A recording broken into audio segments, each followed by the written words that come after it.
So Derek, for our listeners, when I say inflation, what are we actually talking about?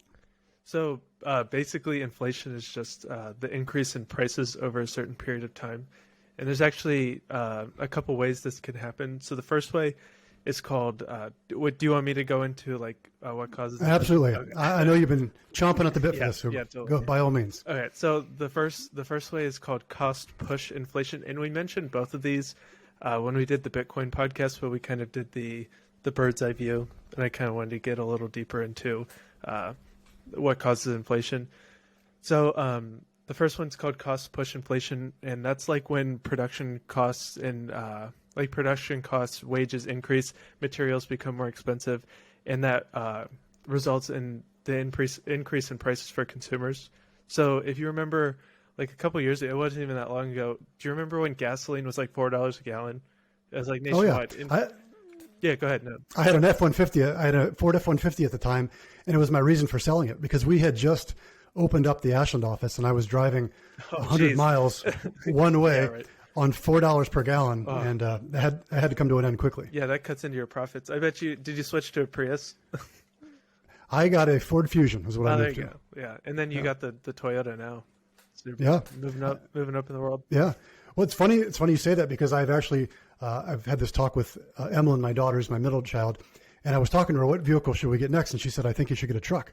I would love to have my F-150 back. And at today's gas prices, I could afford to drive that. That would be no problem. Hey, but you're beginning to see them come back up again. Oh, yeah, that's true. But we can't mention buying a new truck without. I sent you a picture of the Cybertruck this weekend. I wish, like, if I was a salesman for Tesla, I think I sold like 3 or 4 of those already. Like, I already, yeah, like because those things basically sell themselves. Like, they're so cool. I will definitely have one. Yeah. I think within 5 years is what I'm going to try to do. I was asking you at what point in my career. Is it responsible to or at what would I have to be making or whatever to be able to afford a car like that? But that's a pretty sweet car. It's a pretty sweet car. I will put in a word to Elon Musk to make sure you get your commission on that. Yeah. Right. Did you see him on SNL last night? Did you see any of the? I did not. Oh, it was pretty. I thought it was pretty funny.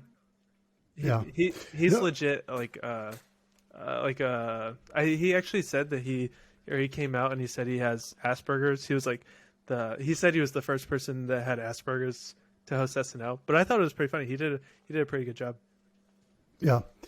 From a nerd financial planning point of view, you would not have a car payment that's more than 10% of your take-home salary. However, you could swing something higher than that. The risk then, as you and I have discussed, is that you might eat into your savings and ability to invest a little bit. Right. Yeah. And do you realize how far we've strayed off course already? We're like 2 minutes in. Yeah. All right. So back to inflation. Back to inflation. So gasoline in the 2010s was a result of cost push inflation because of the rising cost of oil. When people talk about raising the minimum wage to $15, that would cause cost push inflation because virtually, if you're hiring minimum wage employees, your labor costs would double, and the cost of inputs would be increasing. So that would be a type of cost push inflation. And then the other type is demand push inflation, and that's sort of when demand for goods increases. So in the market, people sort of outbid each other, which drives prices higher. That's kind of what we're seeing now. If anybody's looking to build or purchase a house. You're noticing this firsthand. If you're noticing your favorite local restaurant is a little busier than usual, that's because there's so much pent up demand in the economy that's sort of resulting in higher spending among individuals, which is, it's great when we're coming out of a recession, and then expansionary fiscal policy, which is usually a trigger to this type of inflation, and we're going to talk about the Federal Reserve and stuff and their role with inflation, but they're sort of trying to walk a tightrope, trying to moderate inflation with unemployment. They want to have sort of high demand, low unemployment, and a moderate amount of inflation. They will say, I think it's between 2% and 5% is their goal to keep inflation in check. Yeah. I would 5% might be a little high. The figures that I've seen they shoot for is usually about 2 to 3%. Yeah. I might mistake. Yeah, we're currently at 2.6 right now. As of last month, we're at 2.6.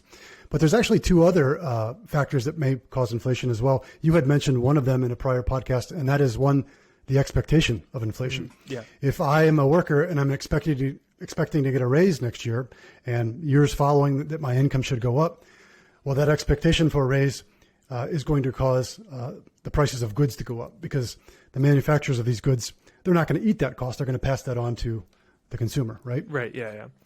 And then, sorry. No, go ahead. Well, the other one would be the increase of supply of money into the system, which is what I'm worried about right now. Well, that sort of ties in with like the expansionary fiscal policy, where that's sort of what the Federal Reserve is doing. As of recent times, yes. Yeah. And that goes back, and this is right up your alley. So modern monetary policy, correct me if I'm wrong, basically believes that, and somebody would be an example, a recent candidate that would be an example of this would be like Bernie Sanders, or you could even say Joe Biden, where they believe that we can stimulate the economy, we can grow the economy by increasing the supply of money, by increasing spending. And modern monetary policy would say that the debt is not actually a bad thing, because the government who owns the fiat currency or controls the fiat currency is able to print money, therefore pay the debts off in the fiat currency. And they would argue that maybe inflation does not become a problem until we begin to see constraints in the economy, and the constraints would be full employment. And at that point in time, we would begin to see inflation increase. I would counter that by saying, look at the iShares commodity index. The one that we use is ticker symbol DBC. That one is up a little bit over 66% over the past 12 months. And I know the Federal Reserve has kind of stamped down inflation, say it's not that big of a problem, not that big of a problem.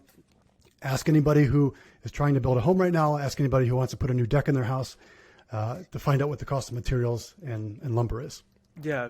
And you mentioned sort of like the modern school of thought is that they sort of can't happen at the same time. This is more economics rather than monetary policy or whatever.